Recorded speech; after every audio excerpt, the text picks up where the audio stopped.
Senhor presidente, senhoras vereadoras, senhores vereadores, público que nos assiste, uma boa tarde. Eu vou ser bem breve, porque nós temos uma moção de aplauso, e eu sou um dos autores dessa moção, em que contempla o Major Serpa a ser agraciado, juntamente com o vereador Fabinho Manfrinato, que somos autores da moção. O primeiro assunto que eu gostaria de manifestar, eu deveria ter feito na sessão anterior, porém, em razão da discussão que nós tínhamos aqui a respeito do salário dos servidores, não foi possível abordar esse assunto. Eu fiz um pedido à Prefeitura Municipal sobre as horas extras gastas pela administração em 2017, e eu havia recebido, até então, apenas a prestação de contas do DAI e da Endurbe, onde, naquela oportunidade, eu mostrei que tanto o DAI quanto a Endurbe, em nenhum momento, deram importância ao decreto do prefeito, em junho de 2017, quando ele pediu que fosse feita a contenção de despesas. Então, o que se percebe é que, na verdade, não houve essa preocupação por parte tanto da autarquia quanto da empresa municipal no tocante a essa economia que o prefeito pretendia, mesmo porque, naquela época, em junho do ano passado, ele já estava além do limite prudencial de 51,3% com despesa de pessoal. Aí eu recebo agora, pediram mais 15 dias de prazo, aí eu acabei recebendo o da administração direta, em que detalha quanto que foi gasto com o gabinete, quanto que foi gasto com cada pasta e tudo mais. Secretaria da Saúde, da Educação e assim sucessivamente. O que me deixa bastante entristecido é a falta de boa vontade, de zelo das pessoas que vão responder isso. Porque quando nós fazemos o questionamento, nós detalhamos exatamente o que pretendemos. O que eu queria, o que eu gostaria de obter como informação?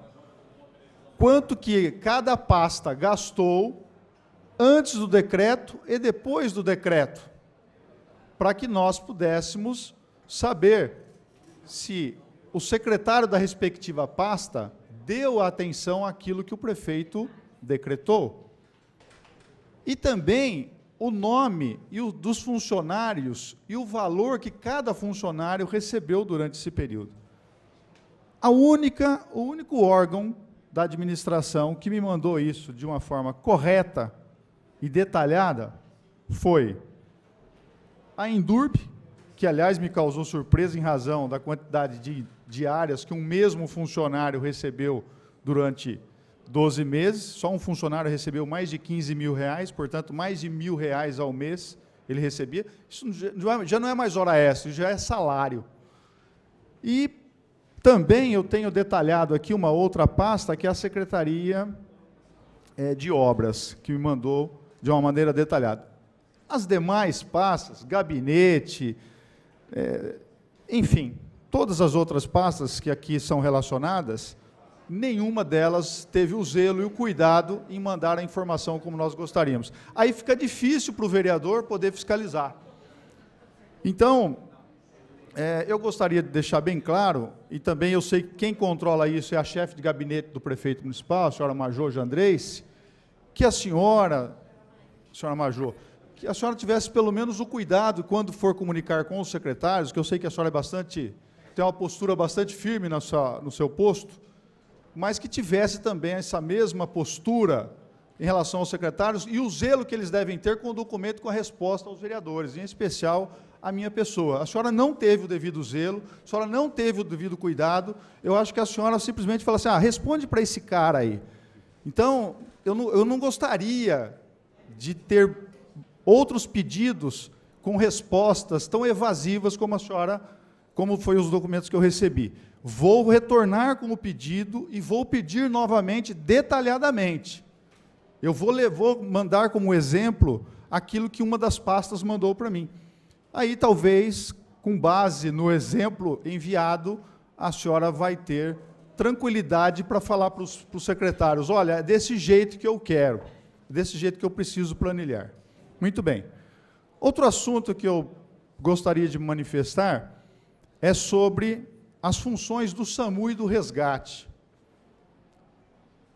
Muitas pessoas desconhecem as verdadeiras atribuições de cada uma dessas duas instituições de suma importância na preservação da vida das pessoas. E por que eu falo isso? Porque esse final de semana, em razão da greve, deveria ter pelo menos 9 viaturas do SAMU à disposição da população, e tinham apenas 2. Né? Sorte, ou alguma coisa que iluminou, que nós não tivemos problemas. Mas poderíamos ter. Como aconteceu, por exemplo, um acidente aqui próximo, em que tivemos 5 ou 6 vítimas fatais, em que o resgate foi para o local. As 3 viaturas do resgate. Se acontecesse outro incidente na cidade, ou acidente, quem é que daria o socorro e o suporte necessário para o nosso município? Não teríamos. Uma mãe de um policial que não tem plano médico, ela teve um mal súbito e precisou, na verdade, de uma remoção para um hospital, e aí ele ligou para o SAMU, e o SAMU também não deu a atenção para aquela senhora, porque não dispunha de transporte, segundo a informação que ele obteve por meio do telefone 192. Então, para que fique bem claro, está previsto no decreto 58.931, de 4 de março de 2013, as funções e as atribuições do resgate. Mas isso não significa, do resgate do SAMU, isso não significa que um não pode fazer a função do outro, que pode sim. O que importa é que as pessoas sejam atendidas. Mas quando nós temos disponibilidade de recursos, o SAMU e o resgate, que seja cumprido o decreto. O decreto diz o seguinte: as unidades de resgate competem acidente de trânsito com vítima. 2, acidente traumático pessoal e também com acidente do trabalho. Ou seja, a pessoa cai de uma escada na sua residência ou cai de um telhado. O afogamento, responsabilidade do resgate. A tentativa de homicídio, a tentativa de suicídio, uma lesão grave, responsabilidade do resgate. E os acidentes envolvendo choque elétricos ou queimaduras. Isso é responsabilidade do resgate.